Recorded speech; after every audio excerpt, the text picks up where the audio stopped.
मेरे प्यारे भाइयों और बहनों, कुछ दिन पहले मुझे बेंगलुरु के एक बेहद सुंदर और शुद्ध शाकाहारी रेस्टोरेंट बर्मा बर्मा में भोजन करने का अवसर मिला।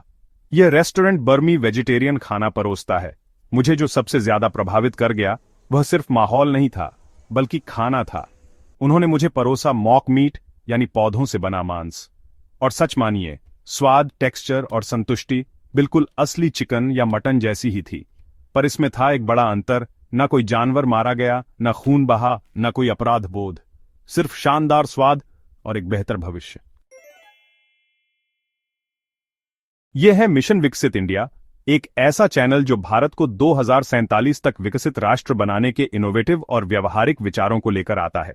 आज का वीडियो है मॉक मीट, यानी ऐसा भोजन जो न सिर्फ स्वादिष्ट है, बल्कि भारत को 2047 तक कार्बन न्यूट्रल भी बना सकता है, एक करुणामय भविष्य के साथ। बर्मा में मेरे अनुभव ने एक बड़ा सवाल उठाया।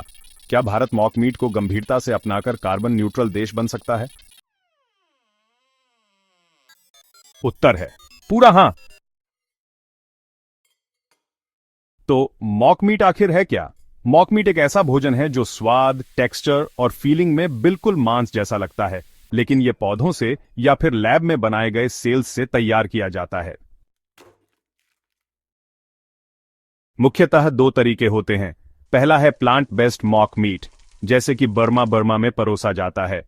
इसमें उपयोग होते हैं सोया प्रोटीन, टोफू, गेहूं का ग्लूटेन जिसे सीतान कहते हैं, मटर प्रोटीन और कटहल, मशरूम, मसूर, चने जैसे कई और विकल्प।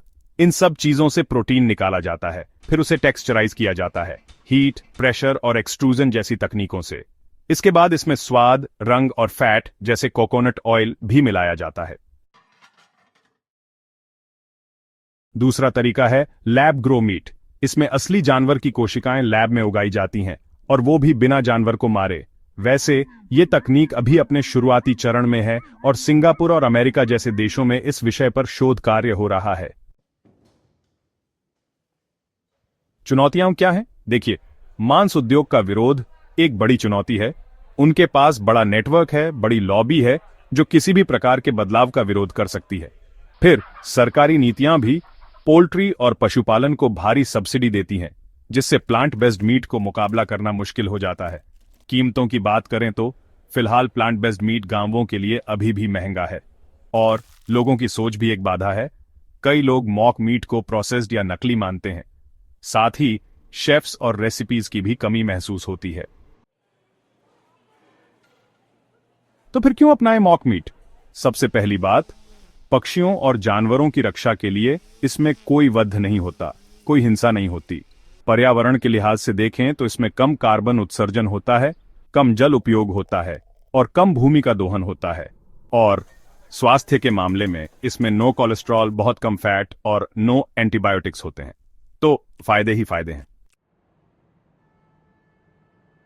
भारत के लिए यह एक बड़ा अवसर है।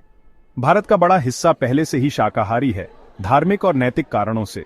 यहां स्टार्टअप्स जैसे good dot, blue tribe, greenest, evo foods बहुत तेजी से आगे बढ़ रहे हैं, और FSAI भी प्लांट बेस्ड लेबलिंग को लेकर गाइडलाइंस बना रही है।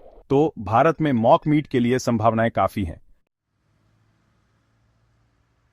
लेकिन सरकार को क्या करना चाहिए? आज भारत पोल्ट्री और पशुपालन को भारी सब्सिडी देता है। एक तरह सरकार पक्षियों और पशुओं के मांस के लिए परमिशन और प्रोत्साहन देती है, जो महात्मा बुद्ध और महात्मा गांधी के देश में हिंसा को बढ़ावा देने जैसा ही है। सरकार को इससे परहेज करना चाहिए, क्योंकि इस सरकारी नीति से जानवरों की पीड़ा और ग्रीनहाउस गैसें दोनों को बढ़ावा मिलता है। तो क्यों ना अब दिशा बदली जाए? मॉक मीट बनाने वालों को प्रोत्साहन सब्सिडी दी जाए। अगर मॉक मीट के उत्पादन को तेजी से बढ़ावा देने के लिए कुछ विशेष उपाय की जरूरत हो, तो उसकी भी व्यवस्था की जाए। मॉक मीट के मास प्रोडक्शन हब बनाए जाएं। कीमतें 60% तक घटें, ताकि आम लोग भी इसे चुन सकें। ईद उल अधा यानी बकरीद और अन्य त्योहारों पर करुणा के प्रचार से विकल्प बढ़ाया जाए। भारत वो देश है जहां भगवान शिव, राम, कृष्ण बुद्ध, महावीर, गुरु नानक और गांधी जी ने हमें प्रेम और करुणा का संदेश दिया है। मनुष्य ही नहीं, जानवरों और पक्षियों के लिए भी। आइए टीवी, सोशल मीडिया और स्कूलों में भावनात्मक वीडियो दिखाएं जो यह समझाए कि हर जानवर की दो आंखों के पीछे एक जीवन है, एक आत्मा है, एक चेतना है, दर्द और खुशी महसूस करने की क्षमता है, जीवन जीने की इच्छा है। उनके प्रति क्रूरता और हिंसा भगवान का अनादर होगा। ये छोटे संदेश धीरे धीरे करुणा जगा सकते हैं। सर्वसाधारण जनता में पशु पक्षियों के प्रति करुणा और दया की भावना जागृत होगी और मांसाहार धीरे धीरे कम हो सकता है और लोग मॉक मीट का उपयोग कर सकते हैं। जबरदस्ती से नहीं, समझदारी से। विज्ञान और नीतियों की भूमिका भी बहुत अहम है। भारत को चाहिए कि वह मॉक मीट की गुणवत्ता, स्वाद और पोषण पर अनुसंधान को बढ़ावा दे, उसके स्वास्थ्य गुण का प्रचार करे। सरकारी सहयोग, बड़ी फैक्ट्रियां और बेहतर विज्ञान भारत को प्लांट बेस्ड मीट का वैश्विक नेता बना सकते हैं। चलिए एक प्लेट से शुरुआत करें। कार्बन न्यूट्रल भारत का सपना सिर्फ सोच नहीं, एक प्लेट से शुरू हो सकता है। मेरी शुरुआत हुई बेंगलुरु के बर्मा रेस्टोरेंट में, जहां मैंने पहली बार मॉक मीट चखा, बिना अपराध बोध के, स्वादिष्ट और उम्मीदों भरा। अब समय है करुणामय अर्थव्यवस्था की ओर बढ़ने का, जहां भोजन जान की कीमत पर न हो, जहां विज्ञान, स्वाद और संवेदना मिलकर भारत को कार्बन न्यूट्रल बनाएं। हमारा चैनल मिशन विकसित इंडिया आप सभी विद्यार्थियों, शोधकर्ताओं, वैज्ञानिकों, नीति निर्माताओं से आग्रह करता है कि इन विचारों को व्यवहारिक रूप से अपनाने पर विचार करें। अगर आप मानते हैं कि यह विचार भारत को कार्बन न्यूट्रल बना सकता है, तो कृपया इस वीडियो को लाइक करें, शेयर करें और चैनल मिशन विकसित इंडिया को सब्सक्राइब करें। बेल आइकॉन दबाना न भूलें ताकि हर भविष्य बदलने वाला आइडिया आप तक पहुंचे। जय हिंद।